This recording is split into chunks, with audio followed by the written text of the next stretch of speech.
아멘. 우리 함께 성경 말씀 보겠습니다. 오늘은 골로새서 3장 18절에서 21절 말씀입니다. 우리 다 함께 골로새서 3장 18절 21절 말씀 우리 함께 읽겠습니다. 시작. 아내들아 남편에게 복종하라. 이는 주 안에서 마땅하니라. 남편들아 아내를 사랑하며 괴롭게 하지 말라. 자녀들아 모든 일에 부모에게 순종하라. 이는 주 안에서 기쁘게 하는 것이니라. 아비들아 너희 자녀를 노엽게 하지 말지니 낙심할까 함이라. 아멘. 예, 오늘은 우리 5월달 가정의 달을 맞이하여 거룩한 가정을 세우라라는 제목으로 하나님 말씀 전하도록 하겠습니다. 오늘은 가정의 달을 맞이해서 우리 함께 가족들이 모여서 주님 앞에 예배를 드립니다. 이 가정이라고 하는 것은 하나님께서 우리에게 주신 우리 인생의 베이스 캠프입니다. 우리가 하나님을 위해서 무엇을 해야 할까? 하나님의 나라를 위해서 제가 무엇을 할 수 있을까라고 묻는다면 가정을 세워야 한다고 믿습니다. 이 가정을 잘 세우는 것이 곧 하나님의 꿈이기 때문입니다.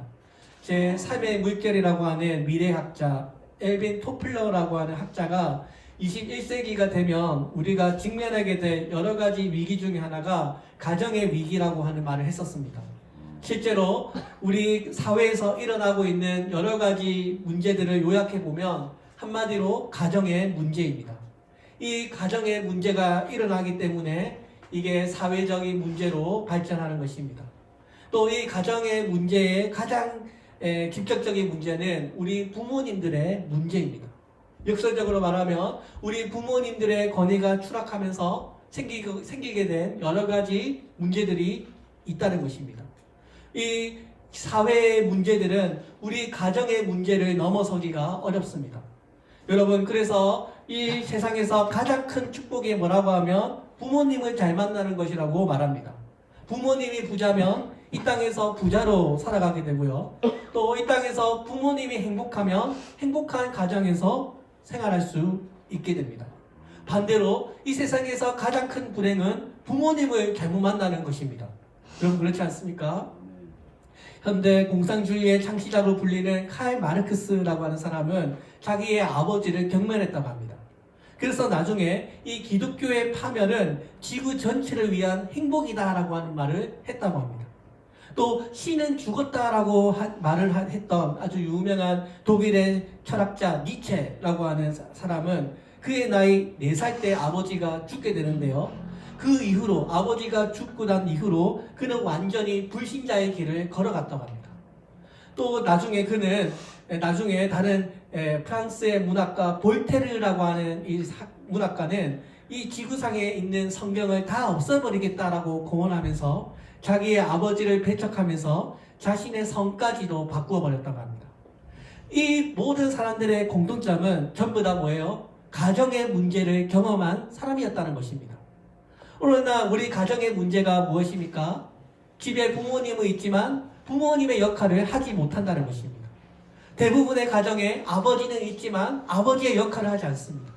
대부분의 가정에 어머니는 있지만 어머니의 역할을 하지 않는 가정의 문제들이 많다는 것입니다.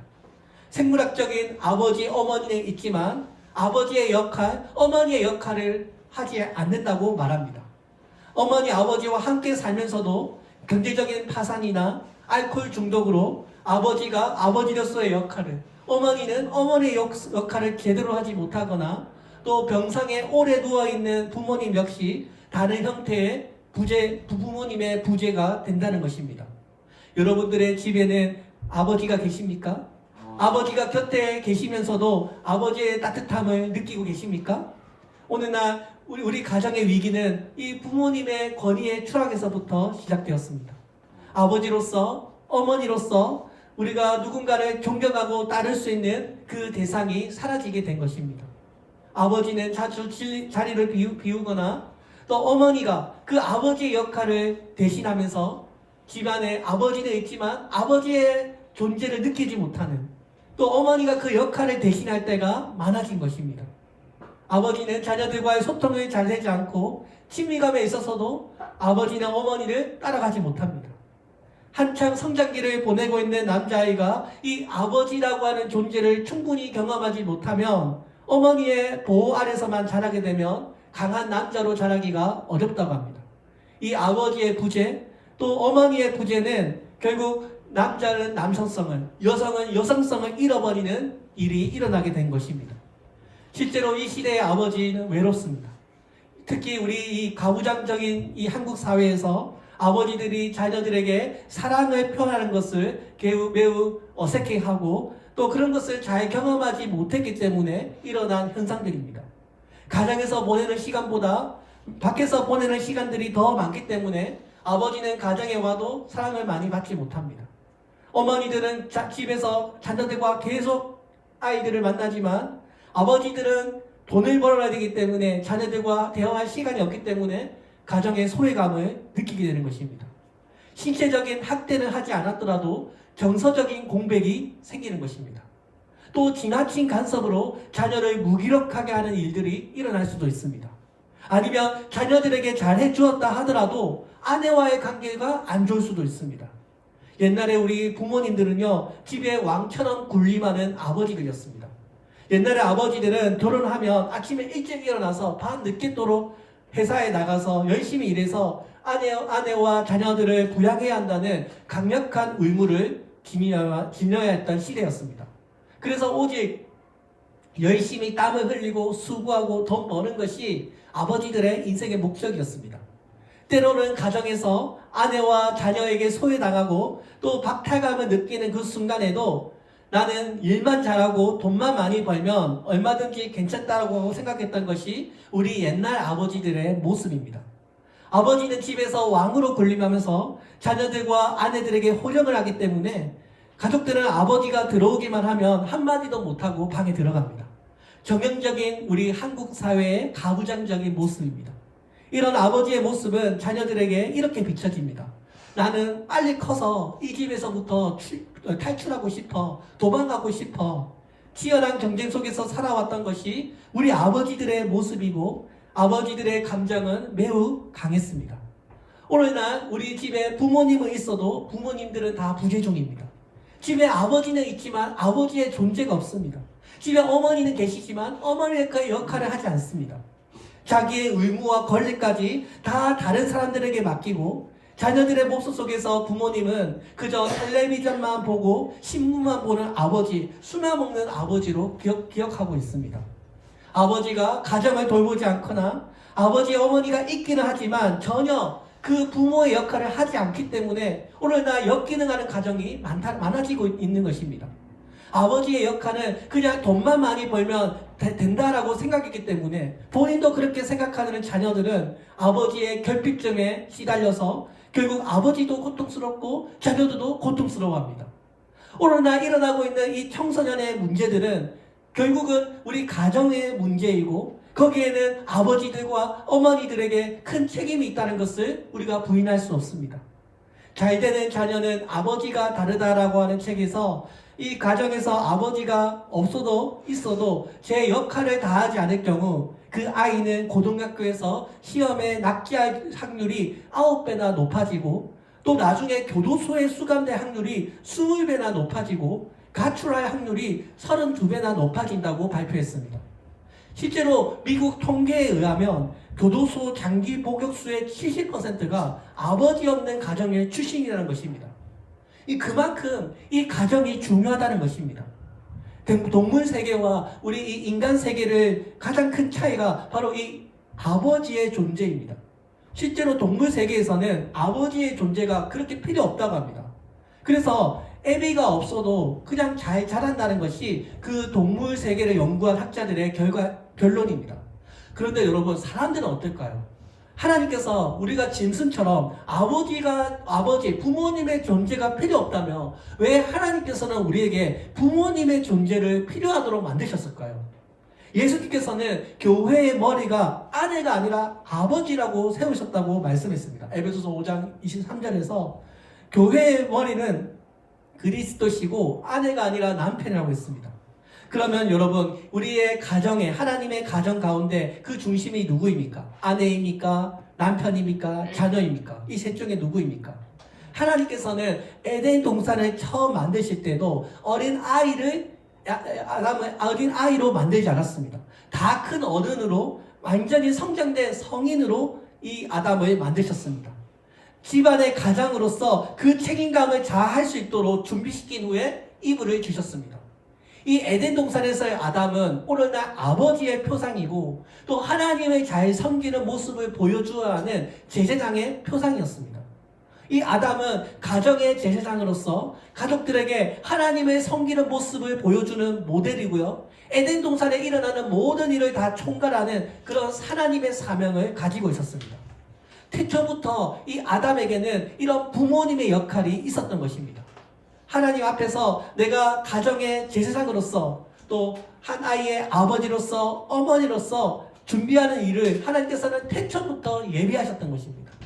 그래서 내가 영적으로 준비하지 않으면, 우리가 영적으로 부모의 역할을 잘 준비하지 않으면 우리는 그동안 우리가 보고 자라왔던 우리 옛시대의 그 아버지, 어머니의 모습을 그대로 따라가는 것입니다. 아버지는 가정을 위해서 밤낮으로 열심히 일만 하면 되고 그것을 가정을 위한 그냥 희생으로만 생각하고 그것을 보람으로 여깁니다. 직장생활 가운데 많은 스트레스와 수모에도 그냥 술 한잔 입에 넣으면서 견디고 왔던 부모님 세대들입니다. 맨날 술 먹고 들어와서 어머니가 차려준 밥상을 뒤엎고 기념일인데도 집에 들어오지 않고 생일도 제대로 차려주지 않는 그 우리 옛날의 아버지의 모습들.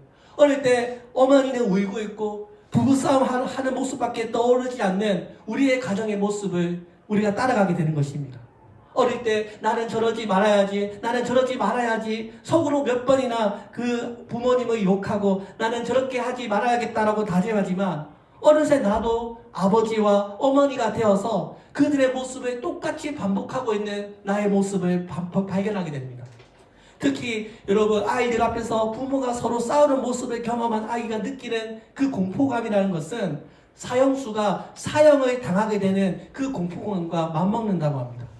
오늘날 우리가 이 가정으로서, 가정의 제사장으로서, 하나님 믿는 사람으로서 우리가 이 가정의 중요성, 부모의 중요성을 우리가 깊이 인식한다면 내가 제대로 준비하지 않으면 우리는 세상의 모습을 그대로 따라가게 된다는 것입니다.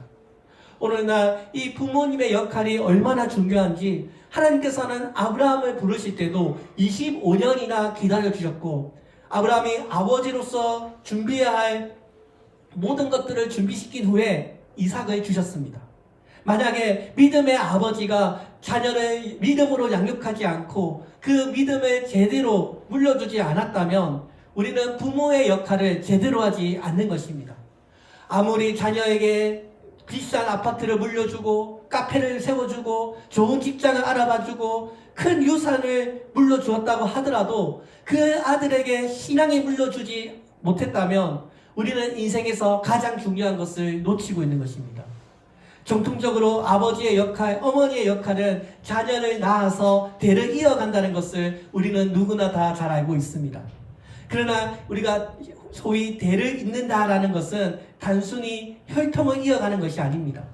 이 대를 이어가야 하는 중요한 이유는 그 기업을 보존하고 이어간다는 것입니다. 그런데 여기에는 눈에 보이는 유형적인 기업뿐만 아니라 눈에 보이지 않는 어떤 정신적이고 영적인 무형의 기업, 우리 그 집안에서 내려오는 좋은 전통을 계승하고 발전하고 이어주게 하는 역할도 포함되는 것입니다.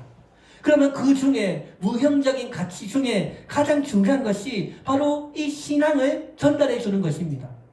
요즘 아버지를 잃어버린 2030 청년들이 자신들을 인도해 줄 멘토를 찾고 있다고 합니다. 사회생활을 하는데도 경험이 없다 보니 인생의 중요한 선택에서 내가 어떤 선택을 해야 하는지 좋은 조언을 얻을 수 있는 그런 사회적인 멘토가 있었으면 좋겠다고 말합니다. 그런데 여러분, 이게 멘토라고 말하지만 사실은 좋은 아버지, 좋은 어머니를 찾는 것입니다. 세상에 먼저 우리보다 30년 이상 살았던 우리 아버지, 어머니, 그 자녀들에게 이 험악한 세상을 어떻게 하면 잘 헤쳐나갈 수 있는 그 지혜를 구하는 것입니다. 내가 누구인지, 앞으로 내가 어떻게 살아야 하는지, 어떻게 앞으로 내가 어떻게 하면 좋을지를 같이 의논해 주어하는 사람이 원래 아버지, 어머니들이 해야 할 역할입니다. 인간이 행복을 느끼기 위해서 우리가 사랑받으려고 하는 욕구와 또 사랑 주려고 하는 욕구가 서로 충족되어야 합니다. 그래서 하나님께서는 모든 아버지와 어머니가 이런 하나님의 같은 사랑을 자녀들에게 보여주기를 원하십니다. 이 세상에서 가장 중요한 부모의 역할은 전혀 신앙이 없는 상태로 태어난 이 아이가 하나님을 잘 믿을 수 있도록 연결해주는 일이라고 저는 믿습니다. 자식들 앞에서 이렇게 살기로 여러분 거룩하게 살아가는 모습을 자녀들에게 보여주기를 노력해야 합니다. 물론 우리가 그렇게 하지 못한 부분들이 많습니다. 그렇지만 노력해야 합니다. 자녀들은 부모님의 신앙의 모습에 따라서 하나님을 배우고 하나님을 경험합니다. 눈에 보이지 않기 때문에 부모님께서 어떻게 신앙생활 하는가를 모습을 보고 그대로 따라합니다. 아버지가 교회를 다니는 모습, 어머니가 교회에서 기도하는 모습을 통해서 신앙생활을 배우는 것입니다. 저희 아들이 변다니엘인데요. 저희 아들은 지금 4살인데 벌써 노방전도 같이 나갑니다. 저희 다니엘 아무것도 모르는데 예수님 믿으세요 이런 말 할 줄 압니다. 네, 왜냐하면 어릴 때부터 저랑 같이 전도하고 같이 다녔기 때문에 전도라는 것을 당연하게 생각합니다. 어릴 때부터 부모님이 교회 전도하고 교회 다니고 예배하고 기도하는 그 모습에 따라서 신앙의 아이로 자라나는 것입니다. 누가 뭐라고 해도 이 가정의 아버지 어머니는 하나님의 대리자입니다. 하나님께서 이 가정을 잘 세우라고 우리에게 부모님을 허락해 주셨습니다. 오늘날 교회 안에서 자란 이 주일학교 아이들이 딱 고등학교만 졸업하면요 교회를 떠나는 모습을 많이 보게 됩니다. 왜 그럴까요? 잘 찾아보면 그 부모님들이 교회를 안 다닙니다. 어머니는 다니거나 아버지는 안 다니거나, 아버지는 다니지만 어머니는 안 다니는 아이들 대부분 고등학교 졸업하면 교회를 다 떠납니다. 근데 여러분 이 신앙의 문제는요 어머니의 책임이 아닙니다. 이 신앙의 책임은요 특별히 아버지들의 책임입니다. 왜 그렇습니까? 어머니의 책임도 중요하지만 아버지들이 대부분 교회를 다니지 않고 아버지들이 대부분 신앙생활에 무관심하기 때문에 그런 모습들이 아이들에게 결정적인 영향을 미치기 때문입니다. 우리는 흔히 교회를 어머니라고 하고 하나님을 아버지라고 부릅니다. 우리가 주기도를 할 때 어떻게 기도합니까? 하늘에 계신 우리 아버지라고 기도합니다. 우리가 하나님을 아버지라고 부르기 때문에 오늘 우리가 육신의 부모님이 그 역할을 제대로 하지 않으면 자녀들이 하늘의 아버지를 믿는 데 있어서 큰 어려움을 겪게 된다는 것입니다. 근데 여러분 이것은 부부도 마찬가지입니다. 세상에서 가장 아름다운 모습은 부부가 함께 기도하고 부부가 함께 교회에 나와서 봉사하는 모습 아니겠습니까? 부부가 서로 함께 사랑으로 하나 되지 못하고 서로 존경과 사랑의 모습을 보여주지 못하면 그 자녀들이 하나님을 알아가는데 방해가 된다는 것입니다. 왜 우리 부모님은 집에 오면 저렇게 싸우실까? 교회에서는 기도하는데 왜 우리 부모님은 행복하지 못할까? 부모님의 모습이 행복하지 못하면 자녀들이 주님과의 친밀함을 느끼는데 방해를 받는 것입니다. 부모님들의 사이가 좋지 않으면 그 아이가 아무리 예배를 드려도 은혜를 받지 못하는 것입니다. 오늘 여러분들이 다니고 있는 이 교회가 여러분들의 어떤 기대치를 만족시켜주지 못할 수도 있습니다. 그러나 이 땅에 있는 모든 교회는 다 하나님을 섬기기 위해서 세워진 주님의 몸된 교회입니다. 제 육신의 아버지가 저의 불행한 기억을 만들어줄 수도 있습니다. 여러분의 부모님이 여러분들에게 어떤 상처와 또 여러분들의 부모님이 온전하지 못하기 때문에 어떤 마음의 불편함과 불행한 기억을 만들어줄 수 있습니다. 여러분들의 육적인 아버지와 어머니가 여러분들의 기대치를 만족시켜주지 못할 수도 있습니다. 그러나 여러분 하늘의 아버지를 기억하시기 바랍니다. 가족들에게 상처 주고 어리석은 일들을 많이 하셨어요. 저희 아버지도요 우리 가족들에게 상처 주고요 빚 남겨주고요 어리석은 일을 많이 하셨습니다. 그런데 저에게는요 육신의 아버지도 계시지만 완벽한 하늘의 아버지가 계십니다. 그리고 하늘의 아버지는 우리를 떠나지 않으시고 항상 함께 해주십니다. 육신의 아버지는 나를 이해하지 못하지만 오늘 하늘의 아버지께서 우리를 사랑하시고 우리를 이해하시고 우리를 위해 가장 좋은 것을 예비하고 있다고 성경은 약속하고 있습니다. 예수님을 제대로 믿는 순간 더 이상 육신의 아버지가 아니라 새로운 아버지, 우리의 하늘의 아버지를 알게 되었습니다. 내 영혼의 아버지는 술, 담배 안 하시고요 모든 면에서 부자이시고요. 이 세상을 가지고 있는 우주의 아버지이십니다. 저는 하늘의 아버지를 알게 되면서 이제 인생에 부족함이 없게 되었습니다. 하늘의 아버지를 만나면서 저는 이 땅의 육신의 아버지의 역할도 매우 중요하다는 것을 다시 깨닫게 되었습니다. 오늘 이 땅의 가정의 이 제사장들, 아버지, 어머니는 온 가족들에게 하나님을 경험해야 하는 책임이 있습니다. 그래서 우리는 어머니, 아버지를 가정의 제사장으로 부르는 것입니다. 사랑하는 여러분, 오늘 우리가 부모님이 된다고 하는 것은 생물학적인 변화가 아니고 하나님께로부터 받은 거룩한 가정을 세우라고 하는 이 부르심에 응답하는 것입니다. 그리고 거기에는 먼저 우리의 아버지들이 가장의 모범이 되어야 합니다. 그냥 자식들에게 많은 돈을 남겨주려고 하지 마시고 믿음과 신앙을 넘겨주려고 해야 합니다. 아버지가 참된 예배자가 될 때 자녀들은 그 모습을 보고 신앙을 전수받습니다. 영적인 제사장으로서 부모님이 해야 할 가장 중요한 것은 신앙을 넘겨주는 일이고 이것보다 더 중요한 것은 없다는 것입니다. 구약의 이스라엘 역사를 통해 우리가 배울 수 있는 것은 모든 것을 다 남겨주고 보장해주고 갖춰준다고 해도 그 아이의 신앙을 남겨주지 않으면 결국 나라가 망한다는 것입니다.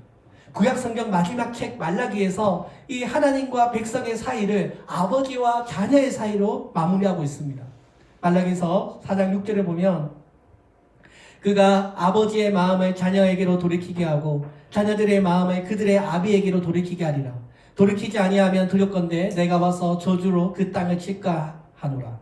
이 말라기서가 이스라엘 구원과 회복의 과정을 아버지와 자녀의 모습이 회복될 것으로 비유했습니다. 그만큼 하나님께서 가장 원하시는 회복이 바로 이 가정의 회복이고 이 가정의 회복 중심에는 아버지, 어머니와 자녀의 관계가 있다는 것입니다. 아버지와 아들의 관계가 곧 하나님과 그 백성의 관계를 반영하고 있기 때문입니다. 사랑하는 여러분, 마지막으로 이 땅의 아버지, 어머니는 축복의 전달자입니다. 이 땅의 아버지, 어머니는 하늘의 아버지의 사랑과 하늘의 은혜와 축복을 자녀들에게 전달해 줄 수 있는 중요한 사명을 가지고 있습니다. 하나님께서 아브라함을 부르실 때 하나님께서는 그 아브라함에게 그 사랑과 축복을 이삭에게 전달하도록 하셨습니다. 그리고 이삭은 야곱은 12지파 아들들에게 하나님의 축복을 전달하도록 하셨습니다.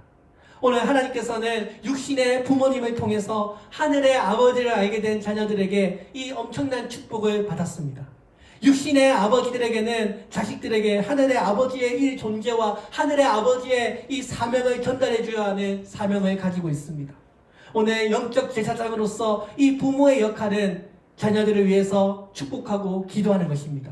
자녀를 위해서 축복하고 기도하는 것은 자녀들의 앞날을 보장하는 일이고 하늘의 보화를 쌓는 일입니다. 날마다 자녀를 위해서 기도하고 축복하는 일은 자녀를 위해서 가장 좋은 것, 가장 영원한 것을 주는 것이고 하나님의 복을 받게 하는 일입니다. 여러분들의 자녀들이 안 보는 것 같지만, 안 듣는 것 같지만 여러분의 부모님들이 자녀를 위해서 어떤 기도를 하는지 여러분 아이들은 다 알고 있습니다. 자녀들에게 우리 어머니는, 우리 아버지는 나를 위해서 항상 기도한다고 하는 그런 느낌을 받을 수 있도록 축복해야 합니다. 여러분, 오늘 우리가 부모님이 해줄 수 있는 가장 귀한 일입니다. 영적 제사장으로서 하나님의 축복과 사명을 결코 잃어버려서는 안 됩니다. 우리가 부모님으로서 해야 할 가장 중요한 일은 자녀들을 축복하는 것입니다.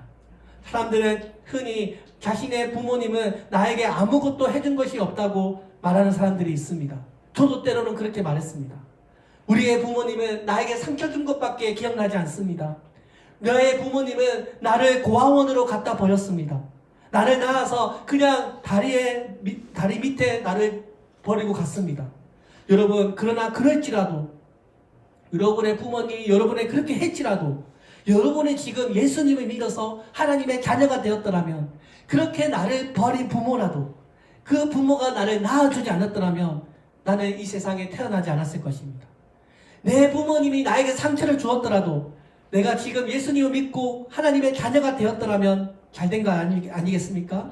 전혀 훌륭하지 않은 부모님이라도 나를 낳아주셨기 때문에 내가 지금 이렇게 사람이 되었고 예수님을 믿고 천국에 가게 된 것 아닙니까? 부모님이 나에게 많이 해준 것이 없다고 할지라도 나에게 부모님이 낳아주셨기 때문에 부모님은 부모님의 역할을 다 한 것입니다. 우리가 왜 부모님을 공경해야 합니까? 우리가 부모님으로부터 받은 은혜가 있기 때문입니다. 부모님이 나를 낳아주셨기 때문에, 부모님은 내게 생명의 전수자이기 때문에 우리는 부모님께 감사해야 될 것입니다. 여러분, 효자가 효자를 낳습니다. 몇 년 전에 어느 기자가 어느 젊은이를 상대로 효가 무엇이냐라고 하는 설문조사를 했는데요. 그 설문지의 전체 60%가 속상하지 않도록 해드리는 것이라고 대답했습니다. 또 6.2%가 지극히 대접하는 것이라고 대답했습니다. 여러분, 제가 생각하는 진정한 효도는 부모님의 세대를 뛰어넘는 것입니다. 진짜 효도가 뭔지 아십니까? 부모님의 세대를 뛰어넘는 것입니다. 진짜 효도는요, 부모님보다 더 잘 사는 것입니다. 나의 부모님 때는 가정이 가난했고 또 부모님이 이혼했고 행복하지 않은 가정일 수도 있습니다. 그런데 하나님의 은혜로, 하나님의 돌보심으로 지금 내가 만들고 있는 이 가정이 이런 많은 문제 가운데서도 내가 부모님 세대보다 더 행복한 가정을 만들고 있다면 그게 가장 큰 행복이고 효도인 것입니다. 지금 내가 우리 부모님 세대보다 더 행복하고 또 부모님 세대보다 더 잘 살아가고 있다면 진짜 효도하는 것입니다. 여러분, 진짜 효도가 뭐라고요? 부모님 세대보다 더 잘 살아가는 것입니다. 오늘 예수 그리스도 안에서 하늘의 아버지를 통해서 주어지는 이 놀라운 축복을 누리시고 이 가정의 달을 맞이해서 다시 한번 하나님께서 기뻐하시는 가정을 세우시기를 주의 이름으로 축원드립니다. 아멘. 기도하겠습니다. 살아계신 하나님 아버지, 감사합니다. 오늘 가정의 달을 맞이하여 거룩한 가정을 세우라고 말씀하시는 주님, 오늘 우리 육신의 아버지가 완전하지 못해서 아버지 여러 가지 부족한 점들이 많지만 하나님, 오늘 우리 세대에는 하나님이 기뻐하시는 가정을 세워서 더 행복하고 정말 더 온전한 가정으로 진짜 효도를 하기를 원합니다. 하나님,